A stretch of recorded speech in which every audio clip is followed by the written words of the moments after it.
generasi muda, kita bertemu lagi di hari Jumat yang cerah ini. Bersama saya, Nabila Bilkis dari Unit Kerja Politeknik Penerbangan Medan dengan 4 narasumber dari CPNS Kementerian Perhubungan 2024, gelombang 4 angkatan 26 dari kelompok 2 yang akan berdiskusi dengan topik menarik yaitu manajemen ASN. Sebelum kita memulai diskusi, karena tak kenal maka tak sayang, yuk kita kenalan dulu nih dengan narasumber yang sangat menginspiratif dari seluruh penjuru Indonesia. Oke, yang pertama kita kedatangan Rido, dipersilahkan perkenalkan diri. Halo teman-teman, seperti kata Kak Nabila tadi, tak kenal maka tak sayang maka tak aruf. Kenalin, nama saya Rido Ramadhani. Saya berasal dari unit kerja BPTD kelas 3 Bangka Belitung. Salam kenal ya guys. Salam kenal Rido, kemudian ada Niketut Cynthia. Baik, terima kasih Mbak Hos. Izin perkenalkan diri, nama saya Niketut Cynthia Putri, asal instansi dari BPTD kelas 2 Kepulauan Riau. Terima kasih. Halo Niketut, kemudian ada Nuril. Baik, terima kasih Mbak Os. Perkenalkan nama saya Nuril Putra Wandana. Saya bekerja di Distrik Navigasi tipe A kelas 3 Pontianak. Salam kenal ya guys. Salam kenal juga Nuril, kemudian yang terakhir ada Fabian. Halo semua, perkenalkan nama saya Fabian Ardiansah, calon ASN dari UPBU kelas 3 Lagaligo di Sulawesi Selatan. Salam kenal semua. Salam kenal Fabian. Oke, sekarang kita masuk ke topik pembahasan kita, yaitu manajemen ASN. Adapun arahan Presiden terkait prioritas kerja 5 tahun mendatang, yaitu pembangunan sumber daya manusia, pembangunan infrastruktur, simplifikasi regulasi, penyederhanaan birokrasi, dan transportasi ekonomi. Nah, kita tanya-tanya dulu nih terkait manajemen ASN. Pertanyaan pertama nih, apa sih yang dimaksud dengan manajemen? Mungkin boleh dari Mbak Ketut dulu, dipersilahkan. Baik, terima kasih ya Mbak Hos Nabila. Nah, di sini dari itu pengertian manajemen ASN. Nah, dari kata-katanya manajemen, yang artinya yaitu manajemen itu pengelolaan atau pengaturan. Nah, jadi manajemen ASN itu pengelola atau pengaturan ASN agar ASN tersebut memiliki nilai dasar, sikap profesional, lalu memiliki sikap etika, dan bebas dari intervensi politik, dan tentunya bebas dari KKN, yaitu korupsi, kolusi, dan nepotisme. Begitu Mbak Nabila. Baik, terima kasih Mbak Ketut. Kemudian kita pengen tahu nih pendapat dari Mas Fabian, bagaimana? Baik, terima kasih. Jadi, manajemen ASN itu serangkaian kegiatan atau proses yang dilakukan untuk mengelola dan mengatur tenaga kerja di suatu instansi atau lembaga pemerintahan. Jadi, dia itu mencakup berbagai aspek, mulai dari rekrutmen hingga pensiun. Jadi semua tahapan seperti jenjang karir ASN itu diatur di dalam tentang manajemen ASN tersebut. Mungkin seperti itu, Mbak Us. Baik, terima kasih Mbak Ketut dan juga Mas Fabian. Kemudian saya pengen tahu nih, siapa sih yang melaksanakan manajemen ASN? Mungkin boleh dijawab dengan Nuril. Baik Mbak Bilkis, terima kasih atas waktu yang diberikan. Siapa yang menerapkan manajemen ASN? Ini berarti kita berbicara tentang siapa yang bertanggung jawab atas pengelolaan kepegawaian di tingkat nasional, daerah, maupun di unit-unit ASN di berbagai tingkat pelayanan publik.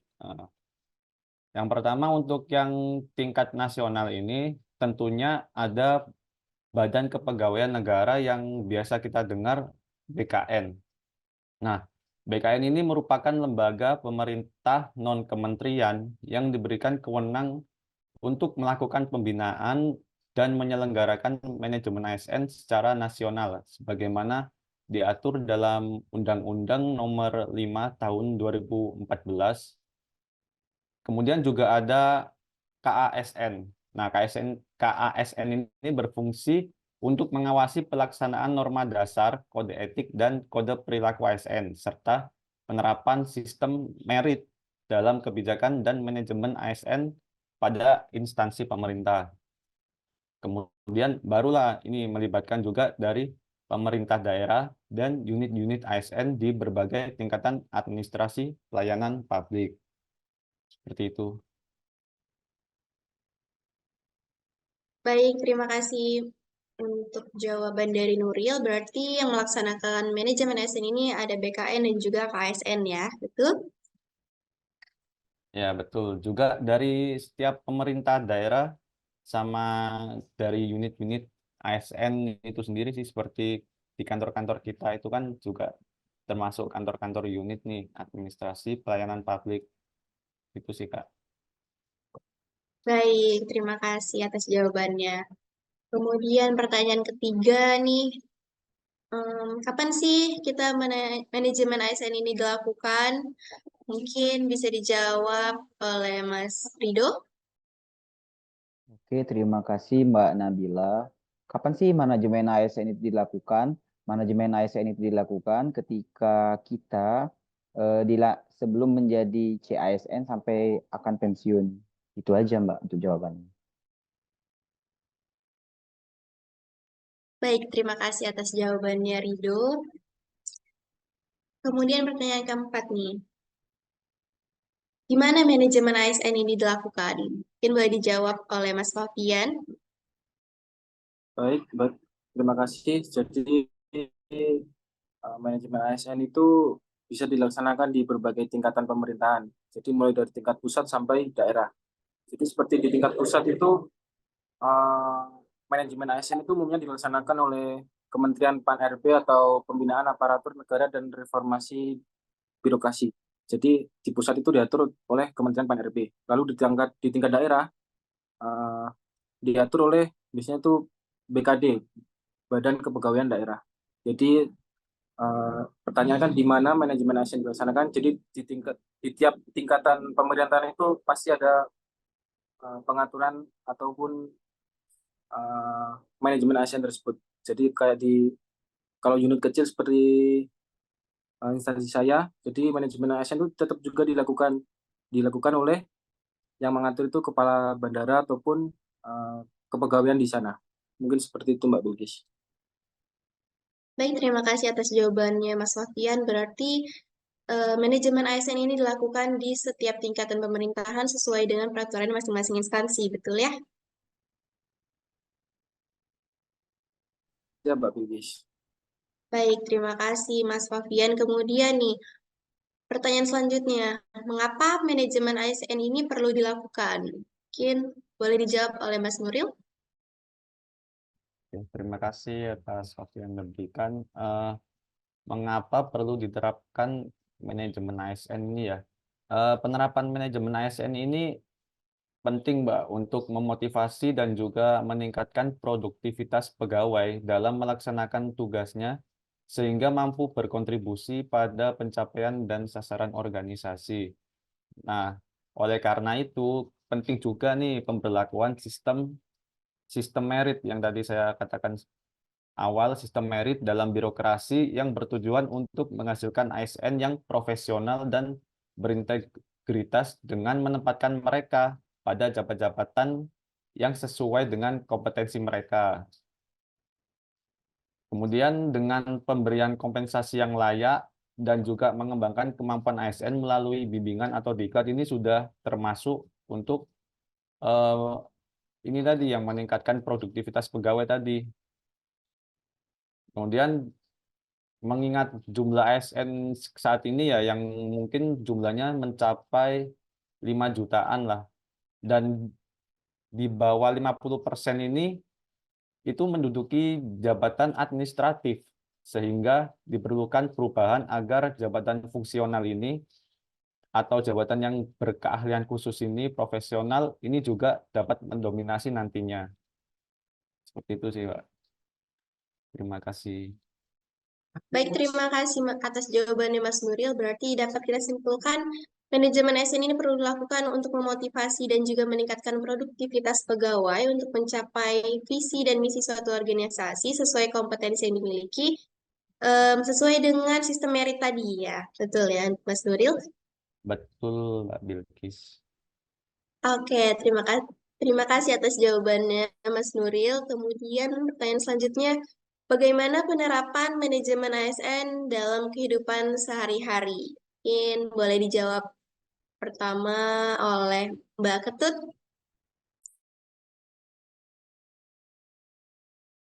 Baik, terima kasih Mbak Hos atas pertanyaannya. Untuk implementasi di tempat kerja, di dalam kehidupan sehari-hari ya.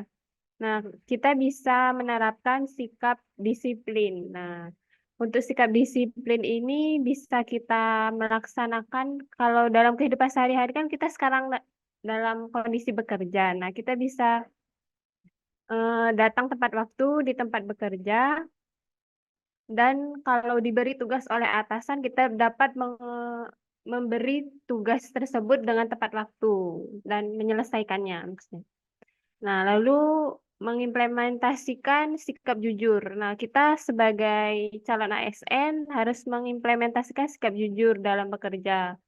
Nah, sikap jujur ini ada banyak sekali ya aspeknya, dan salah satunya kita ini dalam sikap jujur dalam bekerja yaitu kita tidak melakukan sikap seperti KKN, yaitu korupsi, kolusi, dan nepotisme dalam bekerja. Lalu sikap integritas juga bisa kita kembangkan di tempat kerja kita dalam kehidupan sehari-hari, yaitu bertanggung jawab atas pekerjaan yang kita lakukan dan tentunya bertanggung jawab dan jujur jika kita melakukan kesalahan. Begitu, Mbak Bilkis.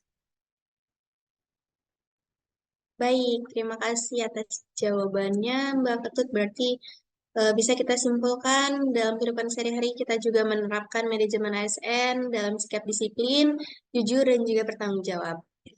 Oke, kemudian kita bisa mendengarkan jawaban dari Mas Rido atas pertanyaannya. Dipersilakan. Oke, terima kasih Mbak Nabila. Sedikit menambahkan dari pernyataan Mbak Ketut tadi, selain sikap disiplin, integritas, dan jujur, seorang ASN diharapkan untuk meningkatkan manajemen ASN-nya dalam hal tidak menerima gratifikasi, tidak menerima kolusi, dan tidak adanya sistem kekeluargaan lagi dalam manajemen ASN. Contohnya nih, semisal kita akan mengurus berkas, sorry, maksudnya semisal ada keluarga kita akan mengurus berkas nih, eh, mereka tuh ingin minta bantu sama kita dengan memberi uang pelicin. Ya boleh-boleh saja kita membantu dia dalam mengurus berkas tersebut, tapi asal nggak ada gratifikasinya. Mungkin itu saja, Mbak. Baik, terima kasih atas jawabannya Mas Rido. Berarti kita juga perlu untuk stop gratifikasi ya. Oke, pertanyaan selanjutnya nih. Menurut kalian, apa saja contoh manajemen ASN di lingkungan kantor? Menurut pendapat Mas Nuril, Oke, baik. Terima kasih atas waktu yang diberikan. Contoh penerapan manajemen ASN di lingkungan kerja nih, di lingkungan kerja saya ambil contoh. Apabila kita track back ke belakang dan sampai sekarang ini mungkin masih berkenang, yaitu adanya pembagian jadwal WFH atau WFO pada saat pandemi yang dilakukan secara adil tanpa adanya senioritas. Yang pertama. Kemudian untuk yang kedua ada ini nih, menempatkan kami CPNS ini yang dari lulusan Polri sesuai dengan kompetensi yang dimiliki atau sesuai dengan bidangnya. Jadi misal kami yang kan dari Matra Laut nih, kami yang dari Nautika bisa di VTS atau di kapal. Kalau yang dari tata laksana pelabuhan bisa yang di eh, pengelah, pengamatan laut seperti itu. Kemudian untuk yang ketiga ada juga eh, Pimpinan ini mengirim pegawai untuk mengikuti diklat yang sesuai dengan jabatan.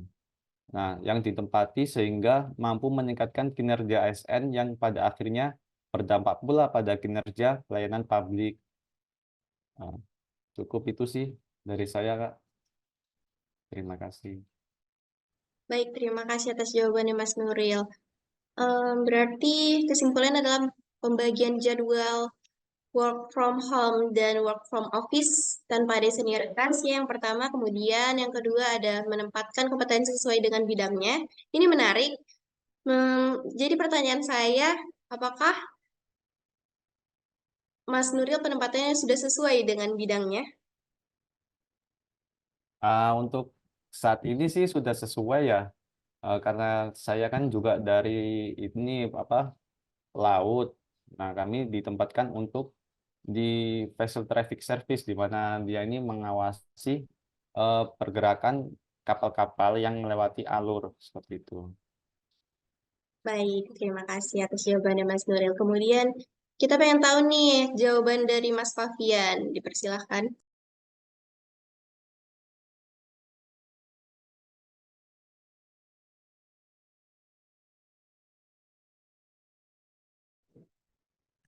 Baik, Mbak Bilkis, bisa diulang tadi pertanyaannya?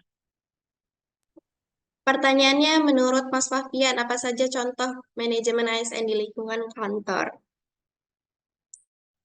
Baik, seperti contohnya di lingkungan kantor saya ya. Jadi manajemen ASN itu seperti orang kepegawaian. Orang kepegawaian itu mengatur di mana posisi-posisi itu dilaksanakan dengan baik. Jadi misalnya saya basicnya seperti teknik elektro. Jadi saya itu bisa diatur dimasukkan di dalam eh, unit elektronika bandara. Misal jadi ditempatkan itu sesuai dengan bidangnya masing-masing. Jadi kalau emang dia bidangnya kayak administrasi dimasukkan di bendahara bisa maupun yang lainnya. Jadi pokok dia itu cocok ditempatkan di unit tersebut. Jadi supaya operasional itu maupun di kantor itu berjalan dengan lancar seperti itu Mbak Begis. Baik, terima kasih atas jawabannya Mas Fabian. Berarti tidak jauh berbeda juga dengan Mas Nuril, yaitu mengatur kompetensi sesuai dengan bidangnya ya. Terima kasih. Kemudian terakhir, adakah pesan dan kesan ataupun harapan kalian sebagai CASN untuk jenjang karir ke depannya terkait manajemen ASN? Yang pertama dipersilahkan dari Mas Rido. Oke, terima kasih Mbak Nabila. Untuk kesan pesan dan harapan ke depannya sebagai CASN terkait jenjang karir ke depannya yang kita buat di manajemen ASN. Untuk kesannya Alhamdulillah di kantor saya di BPTD kelas 3 Bangka Belitung, saya diajari oleh senior-senior gimana caranya kerja dek, gimana caranya membuat dapru, gimana caranya membuat laporan harian. Dan untuk pesan ke depannya, eh, semoga di lain waktu saya nggak apa nggak nggak main dalam hal korupsi atau namanya gratifikasi kan. Apalagi kita nih yang notabene banyak banyak keluarga nih dan ya nggak enak namanya gratifikasi itu. Nah, mungkin tambahan lagi Kak, semoga semoga juga kita sebagai CASN dapat menerapkan prinsip hidup yang jujur, yang adil, serta berintegritas bahwa kita CSN milenial loh, kita nggak mau kayak kakak-kakak CSN yang sebelumnya. Itu aja mungkin Mbak dari Rido. Baik, terima kasih atas jawabannya Mas Rido untuk menolak KKN, gratifikasi, dan juga menerapkan prinsip hidup yang jujur dan juga berintegritas. Benar? Ya, terima kasih atas jawaban Mas Rido. Kemudian, bagaimana pendapat Anda, Mas Fabian, atas pertanyaannya? Dipersilakan. Baik Mbak Bilkis, jadi untuk kesan saya itu saya tuh melihat pentingnya menjaga profesionalisme dalam aspek karir sebagai ASN. Jadi profesionalisme itu merupakan kunci untuk memberikan pelayanan yang berkualitas kepada masyarakat dan membangun kepercayaan publik terhadap pemerintah. Lalu untuk pesan saya percaya tuh bahwa proses belajar dan berkembang itu harus menjadi prioritas untuk dalam karir di ASN. mengikuti pelatihan, kursus, ataupun pendidikan lanjutan untuk membantu meningkatkan keterampilan dan pengetahuan. Jadi kita itu harus terus berkembang untuk meningkatkan karir kita di ASN. Lalu harapan saya, semoga itu kesempatan yang merata bagi semua ASN untuk berkembang dan mencapai potensi terbaik bagi mereka. Mungkin seperti itu, Mbak Bilgis. Baik, terima kasih atas jawabannya, Mas Fabian. Kesimpulannya adalah profesionalisme sebagai kunci pelayanan yang berkualitas, kemudian meningkatkan kualitas sumber daya manusia yang lebih baik. Oke, terima kasih. Ya, Mbak Bilgis. Oke, itu tadi diskusi kita terkait manajemen ASN. Kesimpulannya sesuai dengan Undang-Undang Dasar Nomor 5 Tahun 2014 tentang aparatur sipil negara yang telah bertekad untuk mengelola aparatur sipil negara menjadi semakin profesional. Manajemen ASN adalah pengelolaan ASN untuk menghasilkan pegawai ASN yang profesional, memiliki nilai dasar, etika profesi, bebas dari intervensi politik, bersih dari praktik korupsi, kolusi, dan juga nepotisme. Semoga dapat menambah ilmu dan ke depannya kita dapat menerapkannya dalam kehidupan sehari-hari, kedudukan, peran, hak, dan kewajiban, serta kode etik untuk menjadi sumber daya manusia yang berkualitas dan menjadikan Indonesia emas 2025. Kemudian saya punya pantun nih. Jalan ke lembah tidaklah rata. Cakep. Di ujung kali tumbuh melati. Cakep. Cakep. Kami mohon maaf atas segala kata. Semoga diskusi ini mengena di hati. Demikian diskusi kita pada hari ini. Saya mewakili rekan-rekan memohon maaf apabila ada kesalahan kata selama penyampaian diskusi ini. Terima kasih. See you. Bye-bye. See you guys. Bye-bye. See you.